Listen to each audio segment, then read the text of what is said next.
Tell me a little bit more about that. So you use Sandler as one of the systems. That's not your primary system, but like, what's your background in sales and what's your background with Sandler as well?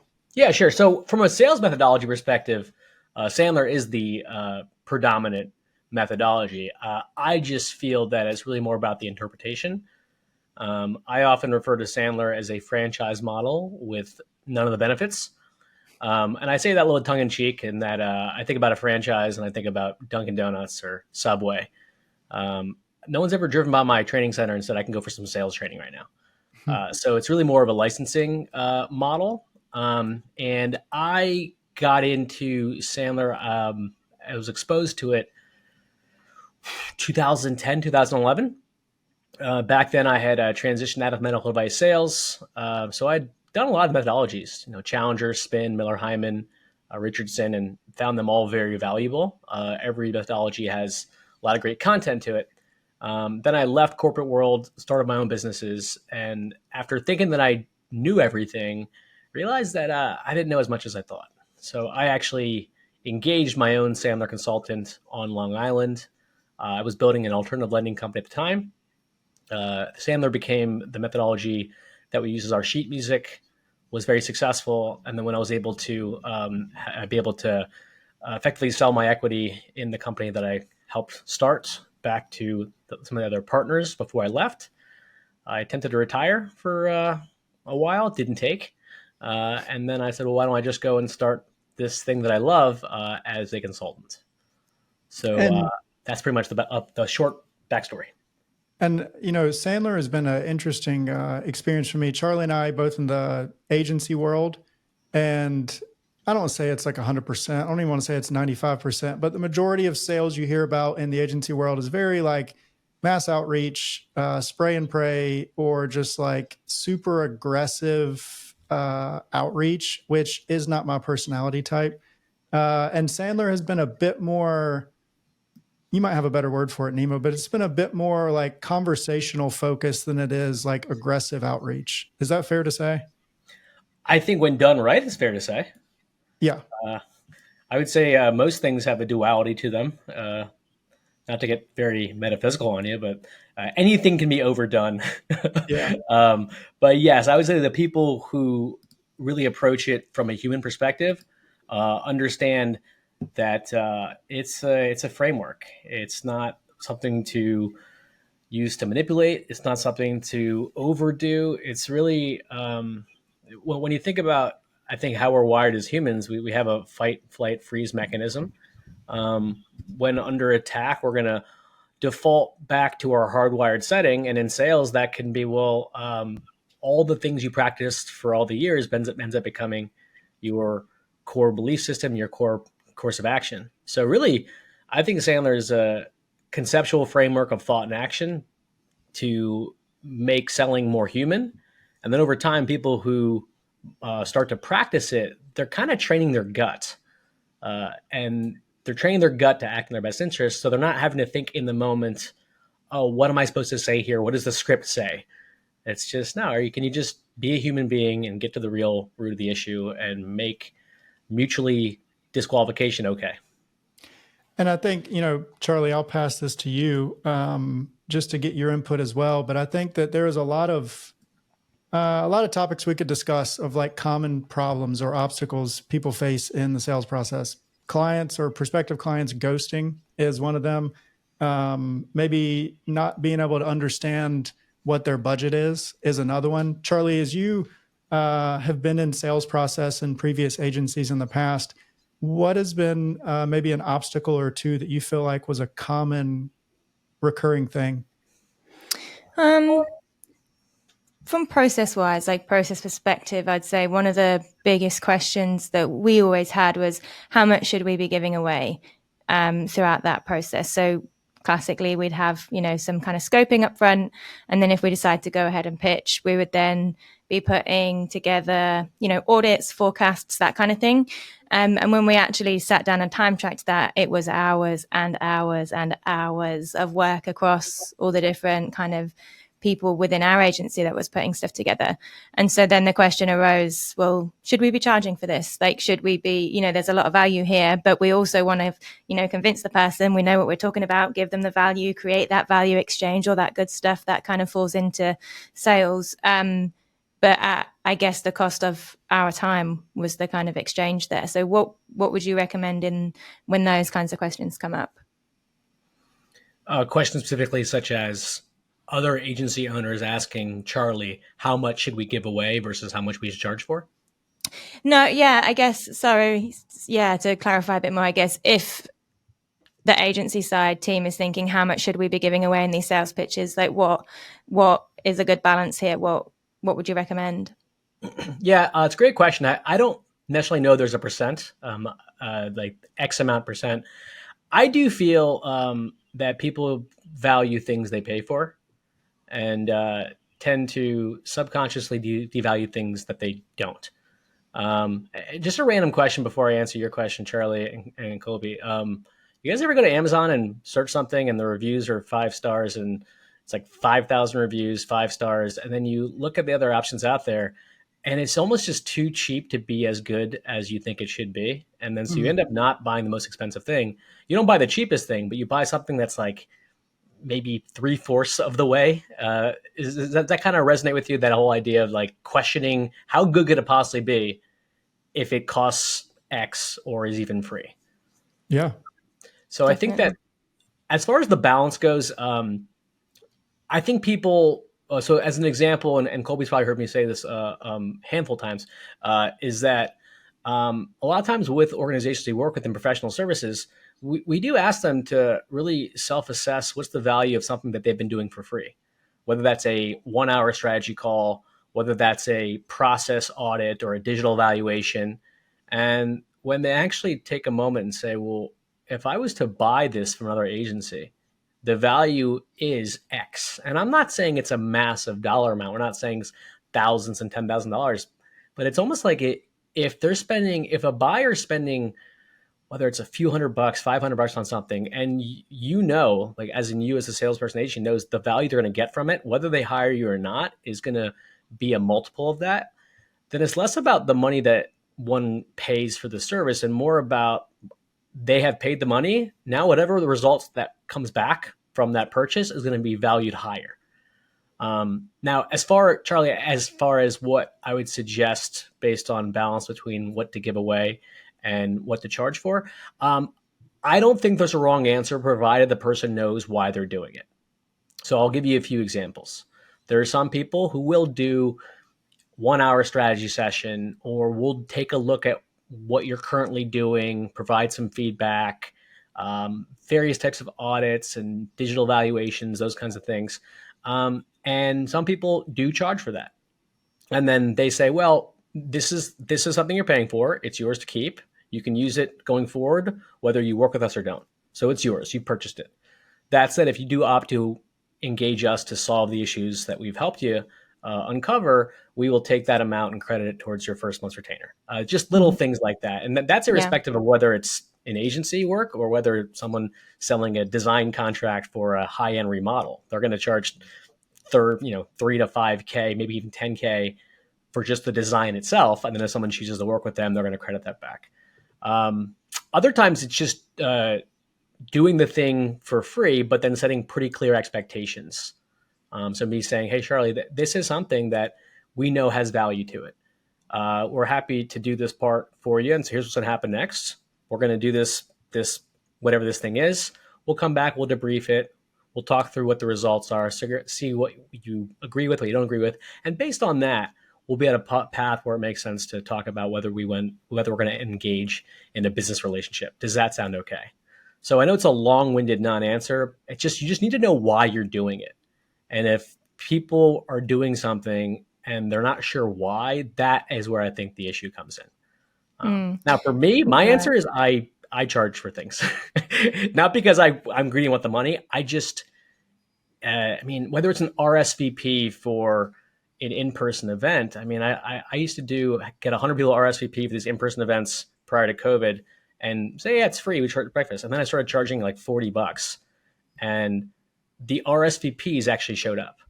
The people actually did the thing that they said they were going to do because they said, well, if I signed up for it and I pay a little bit of money for it, it's like a cognitive dissonance thing. It's like, well, clearly it was worth paying for. That's why I did. And if they don't, then they kind of, in my experience, ghost meetings or don't honor their own RSVP. I think that's really good advice, actually. And I think, the alternative scenarios there will be really useful. And I think, the kind of, I guess, second option there you mentioned around setting expectations and saying, hey, we know this is of value.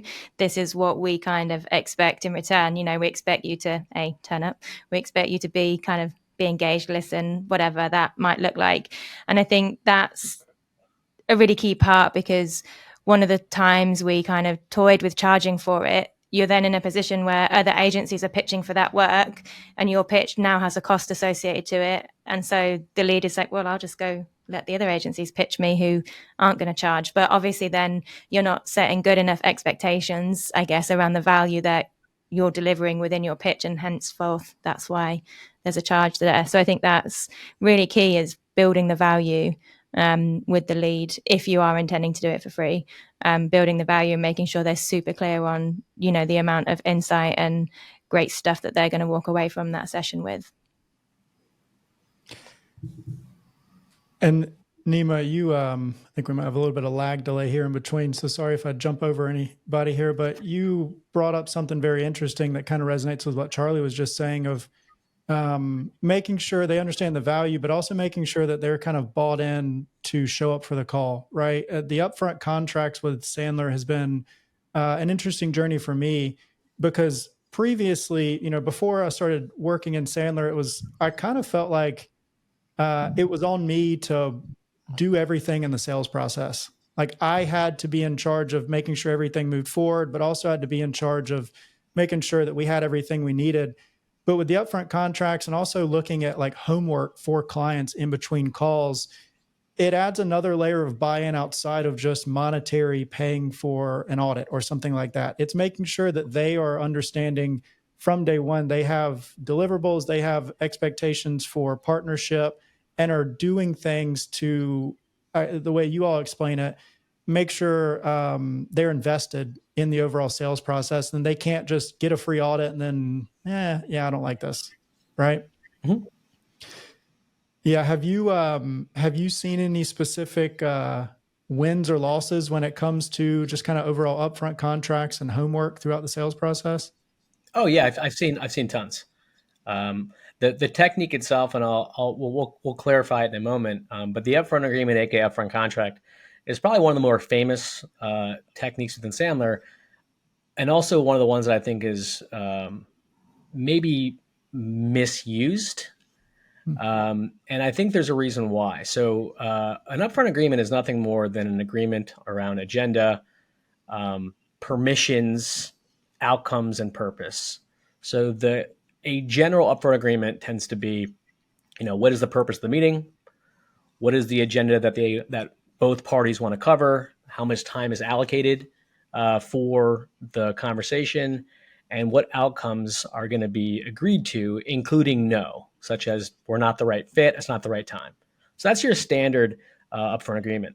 However, the reason why I think it's, and a lot of times people will go through a few sessions like, oh, I got this. And then we're talking about people who've been with us for years. And then they'll go into a role play and they'll demonstrate it. And I'll be like, oh, you got the words right. It was but me as the buyer, I never actually agreed to anything. So I'll give you an example of here's a perfectly good sounding yet bad upfront agreement.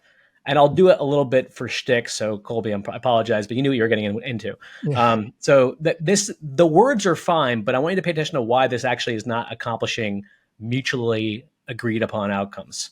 So, hey, Colby, thanks for inviting me on this podcast. We're probably going to spend about 30, 45 minutes on this conversation to talk about sales, I think. So thanks for inviting me in. Hey, I'm going to have a short notice stop at 11 a.m. my time. Hope that's okay. And by the end of it, hopefully we had a good conversation, good dialogue. And thanks again. If you have any questions afterwards, just let me know. Sound okay? Sure. Yeah. So obviously I did that just totally for shtick about the podcast, but what did you agree to in that? I don't know. To be Nothing. You're just like, yeah, all right. Yeah. Now, another example, and when we talk about sales, we'll talk about podcast. Here's what it could sound like. Hey, Colby, thanks for inviting me in to do this interview with you. I really appreciate it. Yeah. And then you probably say, yeah, glad to have you. hmm So how much time are we going to spend on this podcast, do you think? Well, we have a time stop at 11. Generally, we record for about, 25, 35 minutes, just depending on how the overall conversation goes. Okay, perfect. What are some general topics or agenda items you want to make sure I'm aware of so I can speak to them eloquently? Yeah, I mean, we'll likely be looking at just kind of overall Sandler as a whole, and then just some common pain points that people might have. So, getting ghosted in sales calls. I think Charlie might have some examples that she wants, or some questions that she wants to share. Maybe understanding how to uncover budget and close deals. Okay, great. And then I'll pause there. If I was going to keep going, I might say, here's what I want to cover. Now, in this instance, what I want to cover is whatever you guys asked me to cover. So you take that same thing in sales. And so in response to your question, Colby, I think the upfront agreement is a great tactic. However, many times people don't make it a human conversation. So if I'm doing an upfront agreement for a discovery call, no matter what I'm selling, and Colby, do you mind if we'll keep it brief, but can we do a 30-second role play on that just so you can see how it, I think, after practice could sound like? Sure. Okay. Hey, Colby, thanks so much for inviting me in to talk about your current situation. Yeah, I appreciate you blocking out time on the calendar. Yeah, speaking of time, I think we set aside about an hour for this initial conversation. Is that amount of time still going to work? Yeah, I don't have anything else on the calendar. Okay, great. So it's about 10:24 East Coast time. We'll go to just about 11:30, 11:24 East Coast time. Work for you? Yeah, for sure. Okay, terrific. Hey, let's fast forward to end the conversation. What do you want to make sure you've learned during this chat? What are some questions you may have, agenda items you may want to make sure we cover? Yeah, I would say I don't know what I don't know, but really just trying to figure out how we can focus on getting a higher percentage close rate with our deals, and just make sure that we're keeping the client's attention throughout the entire sales process. Okay, thanks for sharing. We'll definitely make sure to cover that. What, if anything else? Questions might pop up as we go through, but those are kind of the two main things right now. Okay, terrific. We'll definitely cover that. On my end, the best way for me to figure out if and how we can help is to really figure out what you're doing now, what's working, what isn't. And I'm going to ask you a good amount of questions on that. Is that all right with you? Sure. Yeah. Okay, terrific. And we don't typically get all the way into budget and scope in this initial conversation. So really, I think the only decision we're likely to make is whether it makes sense to have another conversation, which we may include other individuals from my side and your side. So why don't we pump the brakes with about 5-10 minutes to go and figure out what needs to happen next, if anything, when it could take place, and who we may want to include that's not you or me. Does that sound okay? Yeah. That sounds perfectly fine. So again, that was just like completely improv. But we talked about purpose, we talked about time, talked about agendas. I made no okay. We might not be the right fit for each other. And then there's a path going forward. And then I probably diffused the biggest bomb that people have is they're going to pepper me on price. They want to quote a proposal and I'm not ready to deliver one. And so I did a little preemptive strike and saying, we don't typically get into those conversations on that initial call. Is that okay with you? And it's harder for people to get mad at you when you've already told them up front that that's not the purpose of the call. So I kind of meandered a bit there, Colby, but I thought that was the best way to talk about how have I seen it worked? I've seen it work very well. I've also seen people weaponize it and then because they don't actually let the buyer engage and say, no, that is okay, or that's not okay. And then so it's a right technique on delivery. I think another thing I kind of noticed there, real observation, is engagement. And that's so key in sales. And I think especially if you are doing audits, if you are presenting information to a potential lead, it's very, very easy for the person leading the call or the sales representative on the call to just deliver a monologue. And then, the person on the other end of that is going to become increasingly disengaged. But the kind of the night and day between those two examples you gave. The first example, you were giving a monologue, and then we weren't sure what Colby was agreeing to at the end of it, because you delivered quite a lot of information in one go as well. And then the versions that came after that was a lot more, small bits of information, then seeking engagement, small bit of information, seek engagement. And it's not even necessarily just like engagement in terms of, do you understand? It's you're giving the other person power to disagree or agree, or like shape the outcome, shape the whole kind of call in itself. So you're kind of creating that, in a marketing kind of mindset way, you're creating that exchange, which is really important. Like when we do lead generation and we ask for people's email address, we give them something valuable in return. And you're creating that, like, you're creating a relationship of, exchange with that person. And I think that is also really key in sales, is you're creating an exchange relationship from the very, very get-go, from almost, the first kind of few minutes of that call, like you say, preempting those agreements. And that's really, really interesting. Charlie, that is brilliant what you just said. And specifically what's brilliant is what you're saying is that both sides have a responsibility, that there's a give and take, whether it's a responsibility to make a good use of an hour of our lives. I get an example. If you go to the doctor and you have a problem, and let's say, you just have an issue and it's a problem with your leg, and the doctor may say, okay, well, here's what we have to do. We'll do a quick little surgery. You'll be in and out. It's not a big deal. However, afterwards, you're going to have to do 3-6 weeks of rehab. You're going to have to stay off. You're going to have to stay off the leg. You're going to have to exercise. You're going to have to. You can't be, stationary. And so, even in that situation, the patient has paid the doctor to help solve the problem. However, it's probably more 70% the patient's ownership on their health and 30% doctor. And I think especially in anything professional services, I do not do what you guys do, yet the number of people who, they don't say it this way, but basically what they're saying to me is, if we hire you to train our sales and management team, are you going to solve all our issues? And my thought process, and it's funny because this is a pattern interrupt, but this is where, if you're doing it genuinely, then it's not a move. If you're doing something that seems like a move, it's a move. But here's the truth, and I say this all the time, but I said this last week. Someone's like, so you know what we're trying to accomplish? And that exact question was, if we were to actually have you be paid based off of the performance of our team, would you be confident in getting paid that way? And I was like, oh, absolutely not. And they were like, what do you mean? I was like, well, do you want to know why? They're like, yeah. I was like, because I can only control what I can do. I'll be at most spending, 3 hours, 4 hours a month with your team. I don't know what they're doing after that.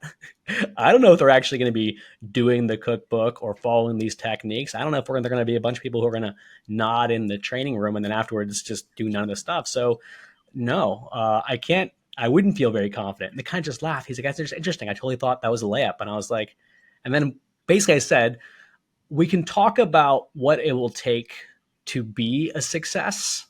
And it's an investment of time, investment of philosophy, and of course, financial. Yet if those three things aren't in line, then the investment doesn't work out. So why I said, Charlie, what you said was brilliant is because I think about a lot of times I'm going to use just professional services as a standalone, or as a whole comprehensive, I guess, category, is people are saying, oh, well, if we hire you to do marketing, you're going to make the leads flow in.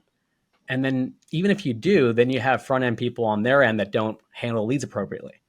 And they don't call them back or for 6 hours. And they don't understand that the lead erosion after 10 minutes is massive, let alone 6 hours or weekend passes. And then they come back and say, well, the leads aren't any good. And many agencies think themselves like, that's not us, it's you. So early on, just setting the foundation of conversation and saying, let's take some time to make sure we have a mutually beneficial engagement.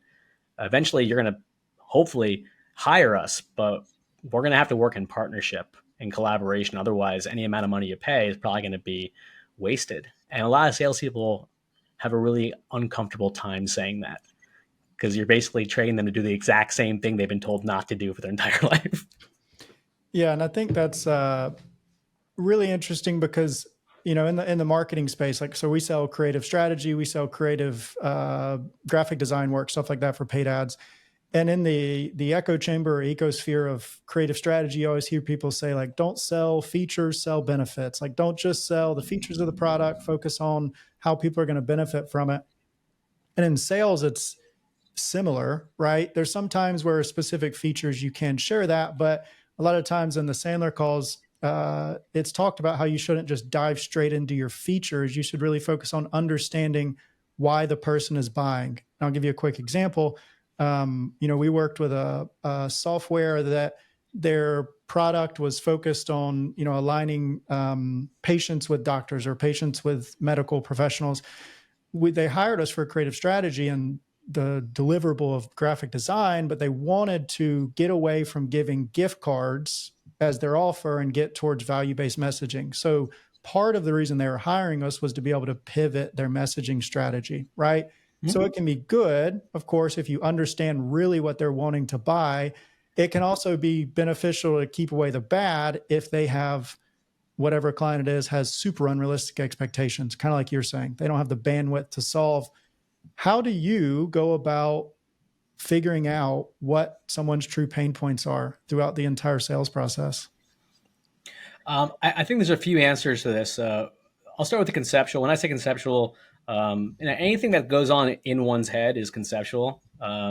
So it sounds like a small thing. Yet, according to Ira Glass, This American Life, if you know who Ira Glass is, he claims there's no greater interview requirement than just genuine curiosity.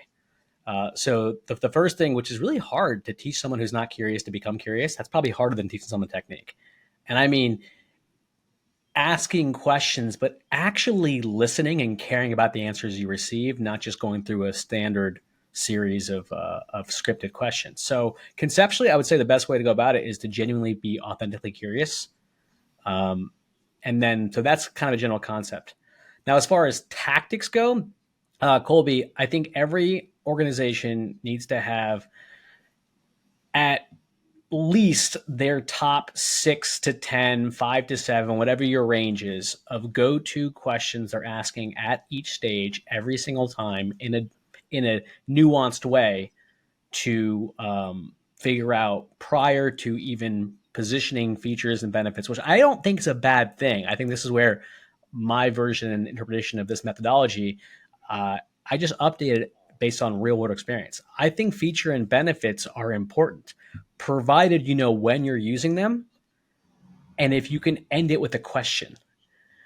So I think that technique wise, every stage, you're going to want to have 5 to 7, probably no more than 10 of thoughtful questions. Simple examples, actual questions people could use when an opportunity comes in. One of my go-to favorites with Colby, which Colby, you've heard tons of times. I just think it's really hard to top a question like, hey, what was it about your situation, or perhaps what you heard about us, that made you feel like this conversation was warranted in the first place? There's very few questions that you can ask after aligning expectations to a new opportunity than just saying, why are we even here? And before you know it, they're like, well, here's what we're dealing with. Here's what's working. Here's what isn't. So sometimes the best questions are the most simple. So have a series of questions, and then have the teams practice what are the responses that they're most likely to get. So if someone asks a question like, hey, Colby, some people tend to have a budget set aside for this project. Others may not. Out of curiosity, which side are you? Now, in role play, Colby, you can answer or talk out of role play. Answer that question. Yeah, honestly, at this point, we're just kind of figuring out what budget should be. If you have any insights on that. Okay, so I'll pause. Real world, how many people you talk to, or your agency professionals talk to, when you ask them about a budget, they say, yes, we have one. Is that a large number? Minimal. Yeah, minimal, yeah. So the question doesn't need to change. But if a team is getting 90% responses is the same, then over time, I feel like they should be pretty prepared to respond to that. Yeah. A lot of times people don't. It's Seneca, the Stoic, says, "Practice misfortune." They don't practice misfortune, and if there's an actual scenario that teams are running into, then practice it. It's like, well, every time we ask this question, the response we get is something that sounds like, "We don't really have a budget, haven't thought about it. We'd like your help with it." Well, if that's the response you're getting, then have a response that's also a question, such as, "Hey, Colby, would it be helpful for me to provide kind of a general ballpark range of what to expect, and you tell me whether this makes sense to keep talking." Yeah. Yeah, that would. So based on what you've discussed thus far, somewhere between X and Y, within the realm of possibility. Yeah, it may be. Yeah. Okay, for bonus points, closer to the X or closer to the Y. Anyway, we can talk about that later. But I want to go back to one thing before, because it's relevant to all this. You remember, Charlie, when we were talking about the things to give away for free and things to charge for? Hmm. I think the missing question, whether people have a great product, service, or what they're going to give away or charge for is super valuable, is they don't pause and just ask the prospective buyer why they even want the thing in the first place. So, I mean, it's a simple, small thing. And I think a lot of teams, they get very excited about the offering they have. And whether you're going to charge a few $1,000s for it, a few $100s for it, for like this thing, this audit, this assessment, this link building thing, whatever it is. I think people get laser focused on, we will do this thing for you. Afterwards, we'll talk about what the results showed, and then we'll figure out from there what the path forward could look like. And that's not bad. It's just probably 7 out of 10. It can become an 8.5 or 9 out of 10 if someone just says, "Hey, but before we even decide to go further on just this one piece, out of curiosity, why do you even want to do this assessment in the first place?" Whether you charge for it or Yeah. not, you pause and just ask them, and they're probably going to say, "Well, what is a realistic response, Charlie or Colby, that whatever this thing is that they might be giving away, what is a real, authentic response someone may give if you just ask them, why do you even want to take this small step in the first place?" Yeah, I mean, I don't have the role play response, but because my brain is ticking with fireworks and insights and ideas right now, because you're just blowing my mind. But I think, and that's really important, because I think often as well, agencies will have a really standard format of what they do. Let's say, for argument's sake, it's an audit, and they might follow the exact same audit template every single time. But that in itself is a red flag and a clue to, like, hey, you're probably sub 7 out of 10 here, because actually, if you were asking the right questions in the scope, you would probably be doing a different audit based on the response that you got from the lead. Why are you kind of, coming to us in the first place? Why are we having this scoping conversation in the first place? You're going to learn about some of the pain points that they've got, perhaps with their current agency, perhaps why they can no longer do it in-house. Whatever their situation is, that right question is going to get you the insights, which should be shaping the next conversation entirely. It shouldn't be, okay, we're going to do this cookie cutter audit that we've done for every lead that we had in the last 6 months, because actually there's some gems, there's some insight here that we can customize to, and make it that 8.5, 9 out of 10 experience. You just answered it. That's amazing. Like, you literally put yourself in the shoes, and some variation of, well, because what we're doing is not working. What got us here is not going to get us there. All that came out of just pausing, whether you charge for it or not, but pause and just saying, "Hey, the first step in our process is this thing. It's an X-ray, it's an MRI of what's going on. Before we even talk about, the price of that, out of curiosity, why would you even want to do it in the first place?" And they'll say something. You'll feel actual pain bubble to their surface. Now, it could be gain, excitement. It could be like, because we're super thrilled about our new product, our new service. We have this thing we're launching. We want to build a groundswell, and we know now's the time. Or it could be pain, which is like, we're tired of being viewed as stale or static, or our competition's eating our lunch. Whatever they told you for why they want to do the thing is the correct answer. No, that makes complete sense. And I think two additional factors to add in that I just really want us to kind of pick your brain on. So we've talked about understanding their pain points, understanding why they're wanting to do the audit, right? So ideally, the reason. There's going to be personality type and I'm going to throw in job role as well. And I throw in job role because that may have a good impact on the information they need to share, the wins they're trying to get, the pain points that they have, and then personality type, which is something I'm still working to dial in through the sales process, because as you do sales, as the other people in Sandler are doing sales, it's focusing on understanding the client, but also dissecting their personality type from the disc profile to see how they communicate and how you should communicate with them as well. Could you just kind of elaborate on that a little bit? Which order do you want me to go in? Personality order or the first part? You go whichever direction you want to go, whatever you think is best. Okay. So I guess let's go with recency effect, because the latter part is still on my mind. So personality styles, there's a lot of different assessments out there, DISC, predictive index, Myers-Briggs, etc. However, like many things, I think it's a hugely valuable tool. Yet it's not to say that if someone is like me, a very extroverted social creature, that means that I can only align with and buy from someone who's gregarious and social and etc. I think any relationship is a testament that a lot of times there's someone who's super introverted married to someone who's super extroverted. However, I do think it's important to be on the lookout for some clues, little verbal cues. So when people are speaking to me, and if they were to pick up the kind of person I am, I don't mean as a sales person, I mean as a buyer. Hopefully someone within Colby's going to say, you know what, Nema's going to have to hear the sound of his own voice. Ultimately, I'm not going to sell Nema on this thing. Nema's going to sell Nema. So my role here is to ask a handful of questions and kind of just let him express the excitement, the frustrations, the fear, the apprehensions, the positivity, etc. So over time, I think Colby would just say, oh yeah, he doesn't have to know me. He'll just recognize pretty quickly. Guy speaks pretty fast, tends to be a little upbeat. His hands are gesticulating all over the place. Yeah, we probably have what we call a high I, an influencer behavioral style.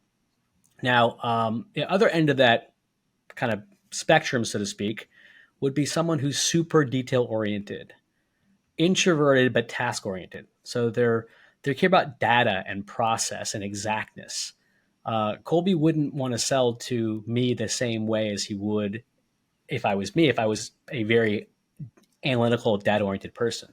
He'd be speaking more for things like correctness, facts, etc. I'll just finish the loop with two others.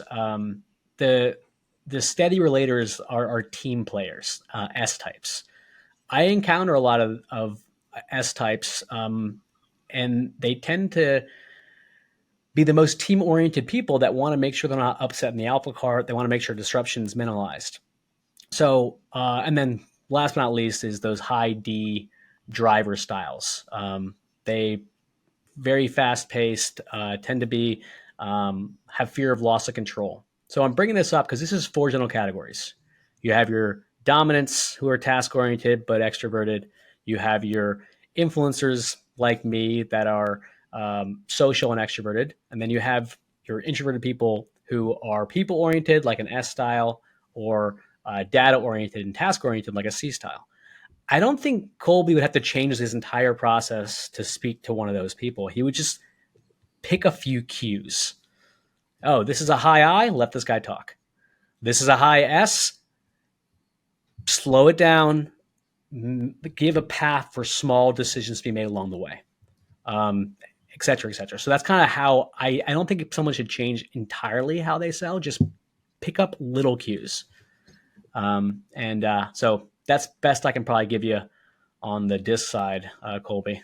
No, well, that's good. And I imagine it will also kind of mold how you present. Should you do an audit or should you do a specific proposal deck, right? It will mold how you present that data.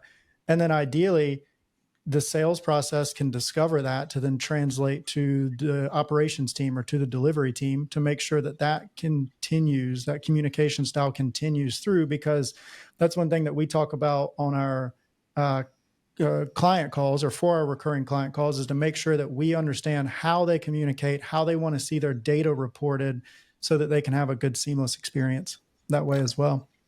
Which is one of the most important questions I think that can be asked prior to any sort of presentation is the next on our process is this. Hey, some people, when we come back and present this, they want to know every single thing about every single thing, and that's okay. Other people, they just want the high level, the what, the how, the when, maybe the why. No wrong answers. You tell me when we come back and present this to you, what's going to be the most meaningful way for us to have this conversation? And some people they'll sell themselves. Let's say, oh, thanks for asking. I don't need a 500 slide PowerPoint, death march. Can you just condense it? Other people will say, no, we'll want to know every single thing. I think that people can ask. And then I guess one thing that's related to this, because it's very hard for people to do a pitch or presentation without it being perceived as a monologue. If they don't train the other side on how they're supposed to behave. And this is, when people start doing it, it's a game changer. And people just forget that they have the right to say to the audience, here's the expectations for this pitch. And people can have fun with it. So, hey, so the purpose of this particular conversation in role play, the purpose of this conversation, guys, is for us to take a look at all of what we've uncovered during our conversations prior to it, and to hopefully present a solution that's going to help you achieve the goals you laid out. I'm going to need your help, though, to make this as effective as possible. Now they're bought in. You need our help? Okay. My goal here is not to walk you through a 90-minute, PowerPoint slide deck or to talk at you for 30, 40 minutes. So what I'll likely be doing is I'm going to share a few things, pause, ask you a question. And I'll ask you, hey, what's landing, what isn't? What did we miss? Et cetera, et cetera. You can play with the words, but if someone did that before presenting and then they actually honored it, like, hey, you mentioned last time this was a challenge you had. Here's how we go about addressing it. Is that what you were expecting? Or how well do we do? Scale from 1 to 10. 1 is missed the mark entirely. 10 is knocked out of the park. How close are we to being able to actualize your vision? Even if people will start to do that in a pitch, they may not, they'll definitely win more. But more importantly, they won't get to the end of the pitch and be like, I have no idea how that went. I have no idea. You don't know how it's been received. Yeah. Yeah. And I think it also shows a level of confidence as well, which I think is really important in sales, is like being confident in what you're delivering and having like the balls, I guess, almost as well, to say, hey, rate that out of 10. What did you think? It kind of gives across that level of confidence. We know what we're talking about. It might not be exactly what you're looking for, but that's cool. And if it's not, we can take it. But we're confident enough to even ask you that question. Like, it's really, really powerful stuff, I think, in terms of, positioning yourself in that relationship and within that exchange and within that conversation in the right way. Couldn't agree more. And could definitely open the door for questions they may have that they weren't going to ask unless you brought it up, so that they could ask that. And Nema, as you were walking through that, it just kept resonating with me that, and we've already said this on this recording, but the sales process can really set up the expectations, not just for the pitch, but for the working relationship as well, right? In a marketing agency world, it can be not 100%, not 90%, but it can be common to see the idea that the agency does everything 1,000% on their end. And then, you're running ads, you need a landing page. Maybe a client doesn't follow through with that or doesn't prioritize that, right? So setting up that expectation. We've discussed a lot of good things here. If you had to summarize everything we've discussed into I normally shamelessly plug the podcast and say marketing mindset, but let's just say a mindset. What mindset should business owners or sales reps or marketers have when it comes to the overall sales process? Be a human being. I love it. I can give you a little bit more color on that if you'd like, or we can leave it there. Give me all the color you got. Yeah. I think this is probably the case for decades, yet I strongly feel that as technology advances, which it has, and I'm a fan of AI, and these things are great tools, we're going to continue to lose the humanity. And anyone who thinks that AI and technology is going to make sales easier is deluding themselves. It's going to actually make the issues in sales more rampant. Mm. And so buyers, not we are buyers and sellers. We wear both hats. I think technology is just that, a tool, and I think that humanity is a really, really important nuance, or I would say not nuance. Humanity is everything, but to be a human being, the whole purpose of selling, in my opinion, is to help people understand that they have a compelling opportunity or challenge, and they're willing and able to invest the resources to address that challenge. If they're not, that's okay. And then just be a human being. Don't attempt to overdo any of this stuff, because I feel like not too long from now, it's already happening. We're gonna have people using AI in the wrong way, and it's gonna make the entire agencies look bad. So be a human being. I love that. I just mentioned this on a recording I did yesterday with a guest, but the CEO of OpenAI, Sam Altman, recently said in an interview, we're not worried about replacing jobs. We focus on what 5-second task can we replace, and then what 5-minute task, and then what 5-day task. And I think, kind of resonating with what you're saying, be a human. Don't try and replace the entire sales process with technology, but just find those opportunities that may be able to speed up things a little bit for you, and then implement those, but really focus on still building those connections that way. I love it. So for anyone listening that's at the stage of figuring out what they'd like to do in their career, what role or roles do you think will have the highest demand opportunity in the next 3 to 5 years? Are sales focused or in general? I'll leave it open. Yeah, whichever direction you want to go. Well, this is. I think there's going to be a huge resurgence, if there hasn't already been, in what I deem as the non-sexy jobs and industries. I think that, and there's huge opportunity there. I mean things that, there's a lot of great business out there in areas of construction, home services, from a business building perspective, where people are overlooking the need for it. So one of my philosophies in business is, if you want a new idea, read an old book. And there's certain things that aren't going to go away. And so I know it's not related to necessarily sales or marketing yet. There's something to be said for looking at how to revolutionize things that have been a certain way for a very long time, such as dumpster rentals for construction yards and those kinds of things, because I think that everyone's chasing a lot of technology, which is great. Ultimately, I still need someone to come and do a great job replacing my HVAC. I still need someone to help me remodel a kitchen. They're not making more land. So I think some of the biggest job industry boons is going to be things that we're like, oh yeah, of course, I totally forgot about, the importance of landscaping, residential pest control, these kinds of things. So as an entrepreneur, that's my answer. Yeah, I love it. And I mean, revitalizing tired or just like same way for a long time industries. I mean, even taking it to D2C, like liquid death water, water has been sold one way for a long time and now they're booming. I know the Paul brothers with their energy drink has been booming as well. So, well, tell us, Nema, last question for you. Where can listeners who maybe heard something that they liked and want to connect with you reach out? What's a good channel?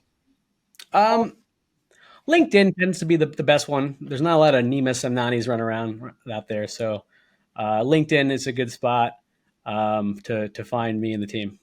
Awesome. Well, Nema, we appreciate having you on today. I feel like I learned a lot. Charlie, heck yeah. wheels spinning. So much. Appreciate having you on. Hey, thanks for having me, guys. I appreciate it.